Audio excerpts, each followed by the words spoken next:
इस वीडियो को मोस्टली दो प्रकार के लोग देख रहे होंगे। पहले वो होंगे जिन्होंने जेईई मेन का एंट्रेंस एग्जामिनेशन दिया लेकिन कुछ खास स्कोर नहीं बना, लेकिन बजट 20 से 40 लाख रुपए एक डिग्री के ऊपर खर्च कर सकते हैं। तो उनका मानना ये भैया कि अगर मेरा रैंक कुछ खास नहीं बना, अगर इंडिया में 20 से 40 लाख रुपए खर्च करूंगा, टीयर 2 या फिर 3 प्राइवेट इंजीनियरिंग कॉलेज में एडमिशन लूंगा, तो कुछ खास आउटपुट अगर मिल नहीं रहा है, इससे बढ़िया है मैं कहीं फॉरेन अब्रोड चला जाता हूँ, इसी खर्चे में एक बढ़िया अगर कॉलेज मुझे कुछ मिल जाए तो एक तो सिनेरियो ये हो गया। दूसरे स्टूडेंट्स वो हो सकते हैं जो कहते हैं भैया कि मैं 2 से 3 करोड़ अफोर्ड कर सकता हूँ, मेरे मेरिट्स भी बहुत हाई हैं, बहुत सारे अचीवमेंट्स हैं, ओलंपिक लेवल चीजें मैंने अचीव कर रखी है, मेरिट्स तो बिल्कुल वर्ल्ड क्लास हैं। तो उनके लिए भैया MIT, Ivy League colleges, imperial college या फिर कैम्ब्रिज, स्टैनफोर्ड, हार्वर्ड वगैरह आप जा सकते हो।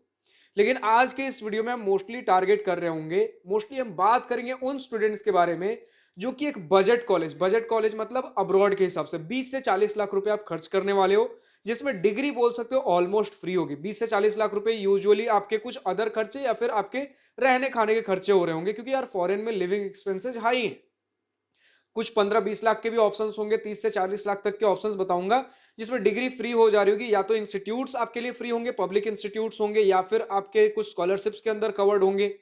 तो इस प्रकार के सिनेरियोज बनेंगे। एंड बहुत ज्यादा हाई मेरिट्स नहीं भी हैं, लेकिन डिसेंट लाइक बोर्ड्स में अगर हम बात कर ले 70 से 80 90 परसेंटेज तक का अगर स्कोर है, ठीक है, 80 परसेंटेज के आसपास आप मानकर चल लो, इस प्रकार की चीजें अगर मेरिट्स हैं, तो हम कौन से प्रकार के इंस्टीट्यूट्स देख सकते हैं। मतलब अगर सिम इसी मेरिट पे अगर इंडिया के अंदर कुछ ऑप्शन ढूंढने जाओगे, शायद कुछ भी ना मिले। या फिर 20 से 40 लाख अगर इंडिया के अंदर खर्च करते हो और इस मेरिट पे आपको एक टीयर 2 3 प्राइवेट कॉलेज मिल जाए, लेकिन आउटपुट ज्यादा कुछ खास ना बन रहा हो। अच्छा, आउटपुट से स्टूडेंट्स क्या समझते हैं कि अगर इंडिया में हम इसी प्रकार के कॉलेजेस में एडमिशन लेंगे टीयर 2 3 प्राइवेट कॉलेज में, तो प्लेसमेंट्स बहुत कुछ खास नहीं मिलेगी। लेकिन वीडियो में आगे बढ़ने से पहले बता दूं जिन कॉलेजेस के बारे में आज की इस वीडियो में बात करेंगे, यानी कि मैक्सिमम हम जर्मनी, इटली और ताइवान के कॉलेजेस के बारे में बात करेंगे। This video is not sponsored by anyone but a fully researched video कि आपके क्राइटेरिया के हिसाब से कौन से कंट्रीज के कॉलेजेस फिट हो रहे हैं। हर कंट्री को डिफाइन करूंगा किस केस में आपको किस कंट्री में जाना चाहिए। तो फिलहाल तो आप ये समझो कि हम देखते हैं इंडिया के अंदर कि भैया प्लेसमेंट्स कौन कितना बढ़िया कॉलेज दे रहा है, लेकिन अब जब फॉरेन अब्रोड जाते हो, प्लेसमेंट स्पून फीडिंग के तौर पे आपको नहीं मिलते, लेकिन एक कल्चर मिलता है जहां पर आप second year onwards paid internships करते हो। भैया वो तो इंडिया के अंदर भी है, लेकिन इंडिया के अंदर वो कल्चर नहीं है कि स्टूडेंट्स खुद जाकर अपने लाइक इंस्टीट्यूशंस के अंदर, कंपनीज के अंदर अप्लाई कर रहे हैं, इंटर्नशिप्स ले रहे हैं। ऑफ कैंपस के नाम से हम उसे जानते हैं, लेकिन बहुत ज्यादा प्रोमिनेंट नहीं है। अगर है भी तो बहुत ज्यादा बड़े बड़े पैकेजेस इस केस में हमें ऑफर नहीं किए जाते, लेकिन ये केस फॉरेन में नहीं है। फॉरेन में मोटिवेट किया जाता है कि आप खुद सेल्फ डिपेंडेंट रहो, इंस्टीट्यूट आपको एकेडमिकली इंपावर कर देगा, आपकी जो ग्रूमिंग होनी चाहिए वो चीजें कर देंगी। अब जितने भी फॉरेन इंस्टीट्यूट में चले जाओ, एंड जब हम बोलते हैं ना भैया कि सेल्फ डिपेंडेंट बनना, अपने पैरों पे खड़ा होना, ये अगर हम थोड़ा सा अगर इस एंगल से भी देख लेना कि फॉरेन में जब हम जाते हैं पढ़ने, हमें बोला जाता है कि आप कुछ छोटे बड़े जॉब साथ में करो, पढ़ाई के साथ आप अपने खर्चे खुद उठाओ। तो यहां अगर देखोगे तो इंस्टीट्यूट लेवल स्पून फीडिंग छोड़ दो, पेरेंट लेवल स्पून फीडिंग भी नहीं होती अब्रोड में। यानी कि आप बॉटम टू टॉप खुद से सब कुछ करोगे, चाहे वो आपके अपने एक्सपेंसेस निकालने हो गए। अब अगर क्योंकि आपके पेरेंट्स ऑलरेडी इंडियन होंगे तो आप घर से खर्चे मंगवा सकते हो, लेकिन just to fit in that culture, आप बेस्ट अगर वो होता है ना कि बिल्कुल रफ रिजिड पर्सन बनकर निकलो, ट्राई करो कि चीजें जो वहां के माहौल में ऑफर की जा रही हैं, कि एक छोटा बड़ा जॉब भी हम खुद से साइड बाय साइड करें अपने एक्सपेंसेस बियर करने के लिए, पेरेंट्स के ऊपर बर्डन ना बन रहा हो। बट स्टिल अगर ये चीजें नहीं करना चाहते हो, तो मैं जो बोल रहा हूं 15 से 40 लाख के खर्चे के अंदर चीजें आपको अभी बताऊंगा क्या है क्या नहीं। बट इससे हमें ये तो समझ में आ गया ये अब्रोड का कल्चर क्या है। अब्रोड का कल्चर यही है कि जितना आप खुद से पर्सन रिजिड होकर निकलो, स्पून फीडिंग करने की जरूरत ना पड़े, जहां आपको जरूरत हो अपने बलबूते पे चीजें क्रैक कर सको। और बाकी इंडिया से वहां बेटर कल्चर है कि मतलब जब आप ऑफ कैंपस भी ट्राई करने जाते हो, चीजें आपको बेहतर देखने को मिलेंगी, क्योंकि जिस इंस्टीट्यूट से भी आप निकल रहे हो वो आपको उस लायक बनाकर निकालती है। तो आप समझना चालू करते हैं भैया ऑप्शन हमारे पास क्या क्या है। तो हमने बात कर लिया, एक तो जर्मनी हो जाएगा आपके पास। अब जर्मनी का सिनेरियो बनता है कि अगर 30 से 40 लाख तक आप अफोर्ड कर सकते हो भैया, लेकिन थंबनेल पे तो अपने फ्री बीटेक लिख रखा है, समझिएगा। ये जो 30 से 40 लाख बता रहा हूं, इसके अंदर आपके मोस्टली रहने खाने के खर्चे, लिविंग एक्सपेंसेस वगैरह सारी चीजें कवर्ड होंगी। जितना मुझे पता चला है कि जर्मनी के मैक्सिमम ऑफ द जो पब्लिक इंस्टीट्यूशंस, पब्लिक यूनिवर्सिटीज हैं जो बीटेक की डिग्री आपको प्रोवाइड कर रही होंगी, मोस्टली आपके लिए फ्री ऑफ कॉस्ट या फिर नेग्लिजिबल कॉस्ट। जो आप अब्रॉड के खर्चे सुनते हो ना भैया कि 1 करोड़ 2 करोड़ के खर्चे होंगे, उससे अगर कंपैरिजन करो, ऑलमोस्ट आप बोलो नेग्लिजिबल खर्चे पे आपके बीटेक की डिग्री हो रही होगी, या फिर फ्री आप मान के चल सकते हो। कुछ कॉलेजेस होंगे जो कि 10 से 12 लाख रुपए वगैरह के खर्चे पे आपके 4 साल की डिग्री प्रोवाइड करेंगे, लेकिन मेजर जो खर्चे होंगे आपके यहाँ रहने खाने के खर्चे होंगे।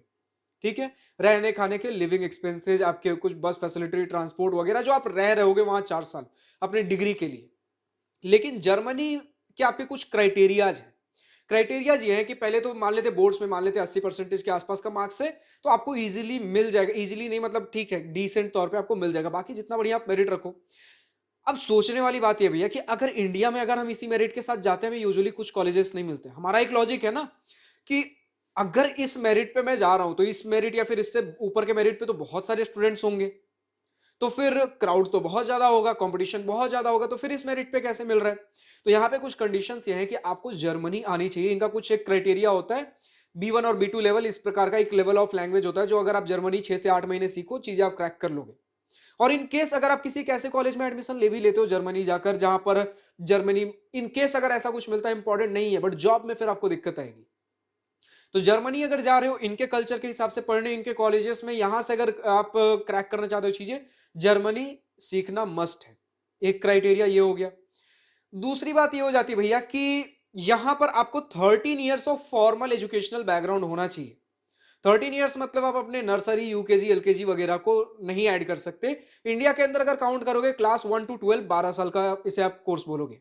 तो अभी इनका 13 ईयर्स ऑफ अगर इनका क्राइटेरिया फुलफिल करना है, तो या तो इंडिया में 1 साल रहकर और कहीं से बीटेक कर लो, ठीक है, या फिर आप कर सकते हो इनके खुद जर्मनी जाकर एक 1 ईयर स्टडी इन कॉलेज, आपका एक प्रोग्राम होता है जहां से एक 1 ईयर बेसिक कोर्स जर्मनी जाकर आप कर सकते हो, जिससे आपका 12 साल इंडिया के अंदर, फिर ये 1 साल या तो इंडिया में ही कहीं बीटेक कर लो या फिर आप फॉरेन जाकर भी कर सकते हो। तो इससे आपका 13 साल का फॉर्मल एजुकेशन बैकग्राउंड कंप्लीट हो गया। उसके बाद आप जर्मनी जाकर प्रॉपर अपना बीटेक कोर्स में आप एनरोल हो सकते हो, जहां पर मैक्सिमम पब्लिक यूनिवर्सिटीज आपको एक लाइक हाई क्लास यूनिवर्सिटीज मिलेंगी। एंड वही स्पून फीडिंग आपको चीजें देखने को नहीं मिलेंगी। रिसर्च कल्चर बहुत बढ़िया मिलेगा, लेकिन रिसर्च कल्चर भी स्पून फीडिंग नहीं होगा। प्रोफेसर हाथ पकड़ के बोलेंगे यार कर लो कर लो कर लो, आपके ऊपर है। फैसिलिटीज है, प्रोफेसर बढ़िया है, आप जाकर करो, करना है करो, नहीं करना है मत करो, चीजें आपके लिए अवेलेबल होंगी। इनफैक्ट जब मैं जॉब्स भी बोल रहा हूं ऑफ कैंपस अवेलेबल है, आपके ऊपर है आप उस कल्चर में फिट इन हो पाते हो या नहीं। ठीक है, तो एडमिशन लेना बहुत ज्यादा टफ नहीं होगा, उसके बाद आप उस टफ ग्राइंड से गुजरने के लिए रेडी हो या नहीं हो, ये आपके ऊपर है। कुछ कॉलेजेस बताता हूं जहां ऑलमोस्ट नो ट्यूशन फी कह सकते हो। RWTH, Aachen university, top tier for mechanical. एक और बात, जर्मनी जा रहे हो, मैकेनिकल, कंप्यूटर साइंस, इंजीनियरिंग, इन सभी डिग्रीज के लिए बढ़िया है। जहां पर BMW, इस तरीके के जो बड़े बड़े मैकेनिकल के वगैरह के कंपनीज हो गए आपकी, ये सारी चीजें देखने को मिलेंगी। TU Berlin, technical university of Berlin है आपका। TU डैमस्टेड, लिबनेज यूनिवर्सिटी हैनोवर, ये आपके कुछ बोल सकते हो जर्मनी के अंदर ऑलमोस्ट नो ट्यूशन फी वाले कॉलेजेस हो गए। कुछ और अगर ऐसा बोलोगे 10 से 15 लाख के अंदर आपका बीटेक कंप्लीट करा दें, डिग्री अगर थोड़ा अगर खर्च लग रहा हो, तो जर्मनी के अंदर और भी चीजें, स्टेट ऑफ बैडन वर्टमबर्ग, दूसरा आपको देखने को मिलेगा टेक्निकल यूनिवर्सिटी ऑफ मुनिच। तो ये सारी चीजें आपके जर्मनी के अंदर होगी। दूसरी बात होती है इटली के अंदर भैया। अगर इटली अगर हम जा रहे हैं तो किस सिनेरियो में जाएंगे, अगर हमें सिविल के अंदर, आर्किटेक्चर के अंदर, कंप्यूटर साइंस, इंजीनियरिंग के अंदर डिग्री चाहिए। देखो कंप्यूटर साइंस तो ऑलमोस्ट हर जगह मिलेगा, स्पेसिफिकली जर्मनी आपके मैकेनिकल के लिए समझ सकते हो, कोर मैकेनिकल। इटली हो गया आपके सिविल आर्किटेक्चर के लिए। तो इस प्रकार से आप समझ सकते हो। बाकी सिविल के इटली के अंदर जब आप जाते हो तो वो हार्ड कुछ ऐसा इटली लैंग्वेज आना जरूरी नहीं है, लेकिन यहाँ पर थोड़े और कह सकते हो थोड़े से हाई मेरिट। ठीक है, ये 80% वगैरह जो जर्मनी के अंदर उसे थोड़ा सा हाई मेरिट, लेकिन इटली वगैरह ऐसा कुछ मैंडेटरी नहीं है। बट हाँ, अगर सीख लेते हो तो उस कल्चर में फिट इन हो जाओगे। दूसरी बात ये रही भैया कि इनके जो फीस स्ट्रक्चर आप बोल सकते हो, इनका जो बजट आप लेकर चल सकते हो 4 साल के लिए, वो समवेयर अराउंड, मतलब डिग्री यहाँ पर भी ऑलमोस्ट फ्री होगी या फिर स्कॉलरशिप्स के अंदर कवर्ड होगी। जो आपके रहने खाने के जो लिविंग एक्सपेंसेस होंगे 25 से 35 लाख आप मानकर चल सकते हो। ठीक है, एंड बाकी स्कॉलरशिप्स वगैरह के अंदर चीजें आपकी कवर्ड होंगी। इसके अंदर भी अगर हम कुछ कॉलेजेस के नाम कवर कर लें तो पॉलिटेक्निको दी मिलानो, पॉलिटेक्निको दी टोरिनो या फिर टोरिनो, सपिंजा यूनिवर्सिटी ऑफ रोम। तो ये सारे इनके कुछ इटली के इंस्टीट्यूट्स हो गए। एंड नेक्स्ट अगर हम बात कर ले ताइवान, तो ताइवान हम जानते हैं भैया सेमीकंडक्टर हब है, जहां पर मैक्सिमम जो बोल सकते हो सेमीकंडक्टर्स यहीं से एक्सपोर्ट बनकर निकलते हैं। जहां पर इंडियन स्टूडेंट्स काफी हद तक अगर सेमीकंडक्टर में, इलेक्ट्रॉनिक्स में एडमिशन लेना है, इन इंजीनियरिंग्स के लिए आप ले सकते हो। बाकी कंप्यूटर साइंस यहाँ पर भी ऑप्शन होगा। ठीक है, तो कंप्यूटर साइंस तो ऑलमोस्ट हर जगह मिल जाएगा, लेकिन अगर हम और स्पेसिफिक नीड्स के बारे में बात करें, सेमीकंडक्टर वगैरह के लिए, इलेक्ट्रॉनिक्स के लिए, VLSI इंजीनियरिंग के लिए, ये चीजें ज्यादा बेटर, ताइवान आपको ज्यादा एक बेटर चीजें ऑफर कर रहा होगा। जहां पर अगर हम कुछ कॉलेजेस के बारे में मेंशन कर ले, नेशनल ताइवान यूनिवर्सिटी, नेशनल सिंघुआ University, National Chiao Tung University. And अगर खर्चों के बारे में बात कर ले तो समवेयर अराउंड 20 से 30 लाख रुपए लग रहे होंगे आपके ताइवान में। अगेन बहुत सारी चीजें स्कॉलरशिप्स के अंदर कवर्ड होंगी। और इसके बाद तो बात कर लिया भैया हमने, अगर 2 से 3 करोड़ का अगर बजट है, बिल्कुल एलिट कॉलेजेस में एडमिशन लेना हो, उस लेवल के आपके इंटरनेशनल ओलंपियाड मेडलिस्ट हो, एसएटीज आपने क्रैक कर रखा है, रिच फैमिली बैकग्राउंड हो, तो ये सारी चीजें जब मतलब आपकी फैमिली भी बहुत ज्यादा सक्षम हो, आप भी अपने मेरिट के हिसाब से बहुत ज्यादा सक्षम हो, तो फिर यूएस आईवी लीग के कॉलेजेस, यूके में इंपेरियल, कैम्ब्रिज, बाकी एमआईटी, हार्वर्ड, स्टैनफोर्ड वगैरह आपके सामने ऑप्शंस रहते हैं। फिलहाल ये सारे हमारे कुछ ऑप्शंस थे। तो अगर चीजें आपको समझ आई तो बढ़िया है, वरना अगर किसी भी प्रकार का वन ऑन वन गाइडेंस चाहिए मुझसे, अगर बैठकर वन ऑन वन, जिसमें सिर्फ मैं रहूं, आप रहोगे, आपके पेरेंट्स हो सकते हैं, अगर इस तरीके से बैठकर बातें करनी, चीजें डिस्कस करनी है, कुछ हेल्प चाहिए, तो डिस्क्रिप्शन में मेरे वेबसाइट का लिंक दिया गया है, दिवास्त्रा काउंसलिंग पेज पर जाइए, रजिस्टर करिए student one on one counselling के लिए। फिलहाल आज की इस वीडियो में इतना ही। अब अगर किसी प्रकार का डाउट हो, किसी पर्टिकुलर टॉपिक के ऊपर वीडियो चाहिए, कमेंट सेक्शन में डिमांड करिए, डिमांड होगी हम जल्द से जल्द कवर करेंगे। वरना फिलहाल तो आज की इस वीडियो में इतना ही था। अगर वीडियो पसंद आया तो लाइक शेयर दिल खोल करिएगा, और अगर कुछ दिल की बातें, कुछ मन की बातें लिखकर बतानी या पूछनी हो तो कमेंट सेक्शन आप ही के लिए तो है। Thank you for watching this video, good bye, nice day, wish you all the best for future, enjoy journey.